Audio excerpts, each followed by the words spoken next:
Hey y'all, it's Lee. It's a lot happening.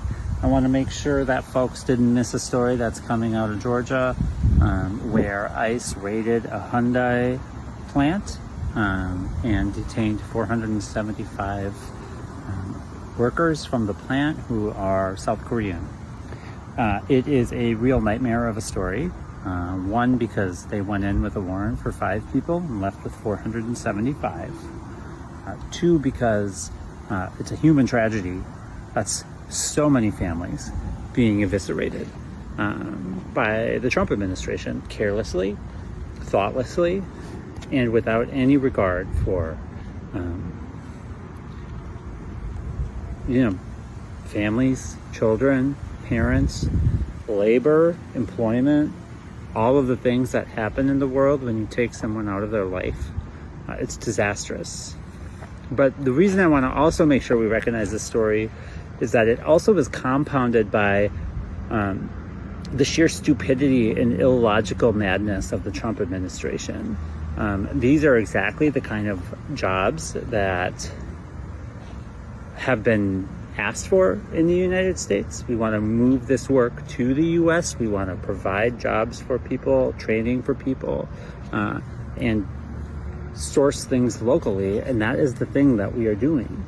And the punishment as a result of that is that these families are torn apart.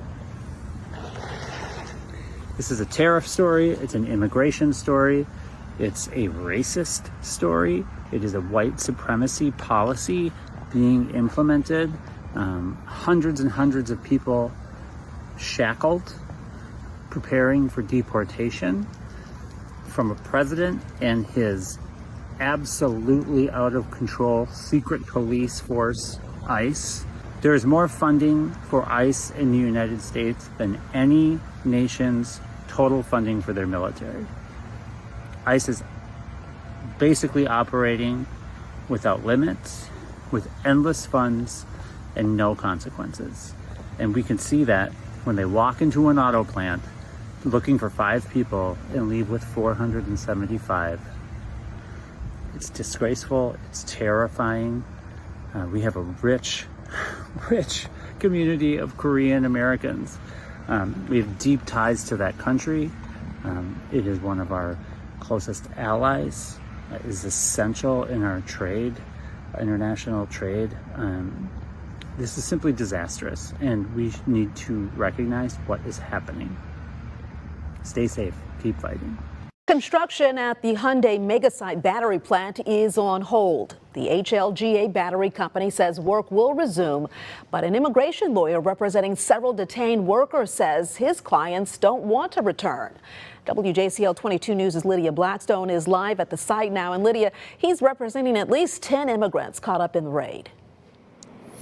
He is, Shannon, and what he told me is he thinks that the battery plant's plan to resume at the first half of 2026 is, quote, too optimistic. And that's because he's been speaking to his clients, some of those workers that say they never want to come back to the U.S. after being treated like, quote, criminals.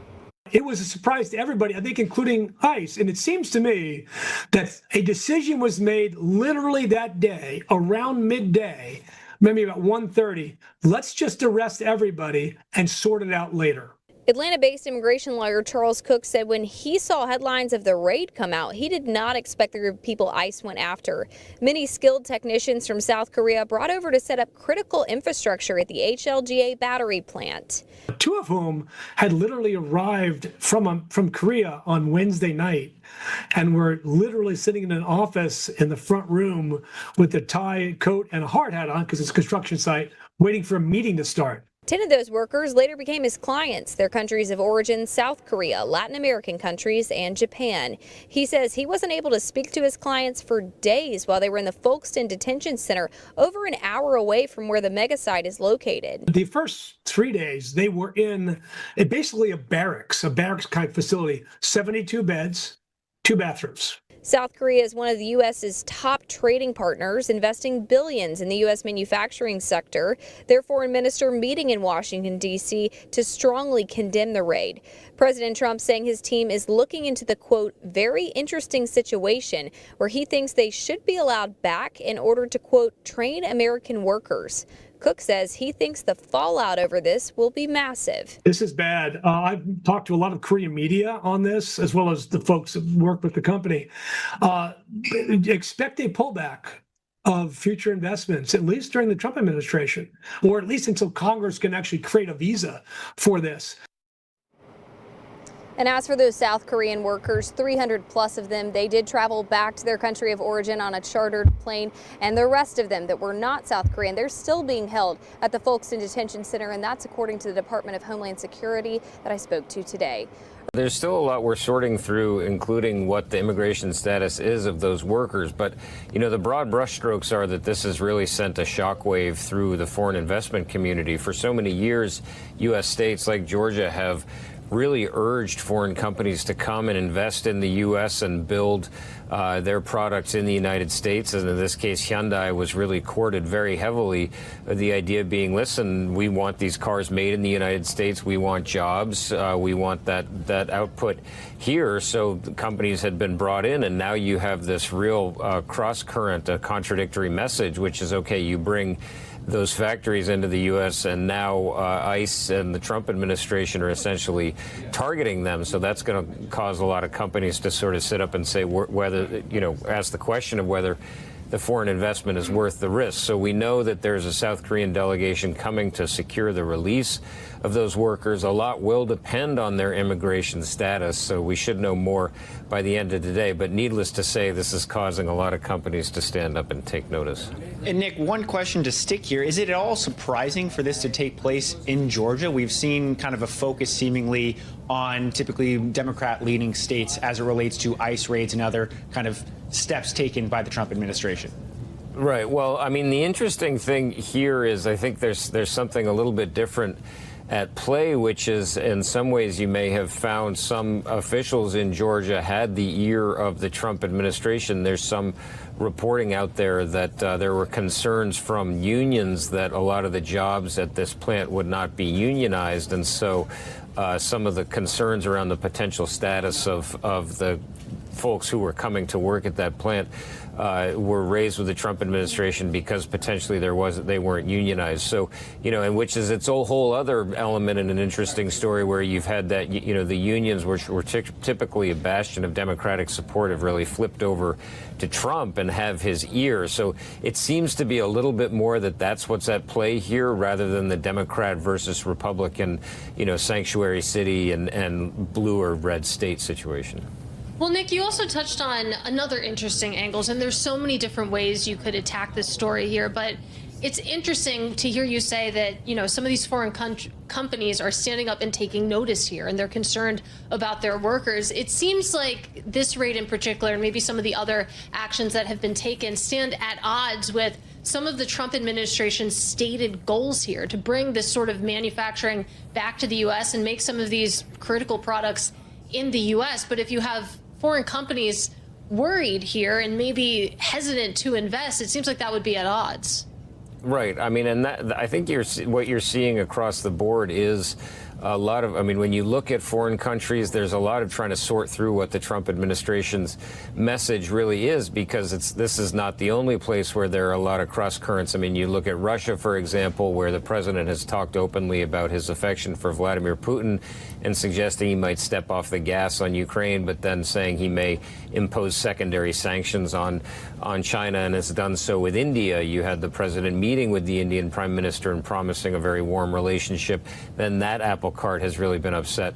You obviously have his image as a pro-peace president. He says he's solved 7 wars, and then launches a strike on a boat allegedly carrying drugs in Venezuela. So, you know, it's not only Americans, but also foreigners looking to try to make sense of this administration. And when they have money on the line, especially a putative ally like South Korea, it's going to add to those questions even more.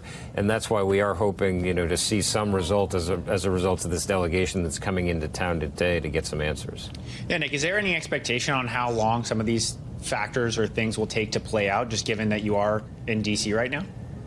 Well, you know, I think there's a lot of sense that folks are going to be buckling up for a long ride through the Trump term, because there are so many forces at play and so many folks who have the president's ear. I mean, especially in this case, it's just, as you mentioned, it is so contradictory when you have the president saying, hey, bring those jobs to the United States.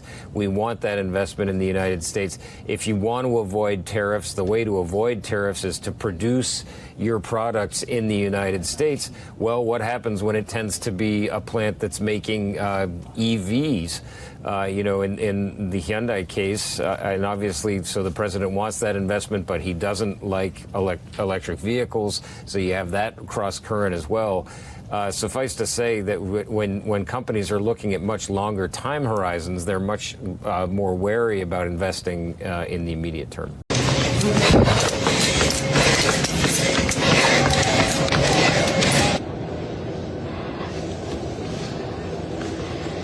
Cue the this is what I voted for crowd getting all chubbed up over that video. Yeah, ICE raided a Hyundai battery plant in Georgia.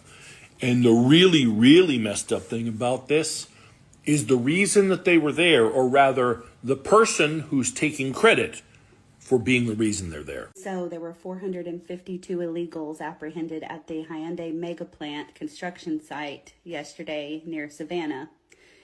And I was the one that reported the information that I had to ICE. Well, make no mistake, that's not your average run-of-the-mill Karen. That's Tori Branham, who is running for Congress in Georgia's 12th district. And she was very, very proud of the fact that she called ICE and got that plant raided. And why did she feel that that needed to happen? These people are working for slave wages. Some are not getting paid. Some are being trafficked.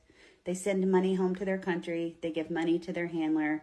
They have hardly anything left. They live in homes 5 families deep, have no quality of life. That is a plant owned by Hyundai that you are, in essence, accusing of paying slave wages and being an accessory to human trafficking. That's what she said about that plant and about what was going on there. Something like 450 people detained, only here's the thing. The attorney for all the Koreans who were detained said they were all here and had special skills for short-term jobs. A ton of people from South Korea were sent here by Hyundai to train the American workers on how it should be done. It was like a temporary thing. And there was something like 8,500 more jobs that were being created by that plant that now are in jeopardy, quite frankly. Not only is that plant in jeopardy, but a ton of companies from South Korea are seeing this and going like, what is this? We are literally in compliance with the stuff that came with the tariffs. That's why we were doing things the way we were doing them. And you're going to raid us? And you're going to make our people feel unsafe? They're actually offering to send people back. They're like bringing people back to South Korea going like, we understand if you don't want to be there and don't feel safe, come on home. And a bunch of them are taking them up on it. All because this lady decided to yell Merca and saw it as a chance to make herself go viral and get some extra exposure. You got some exposure, all right. You got a bunch of people in your district who are now wondering, like, how does it help us that you're costing jobs? How is that going to make America great again? You guys are really, really good at fucking things up for yourselves.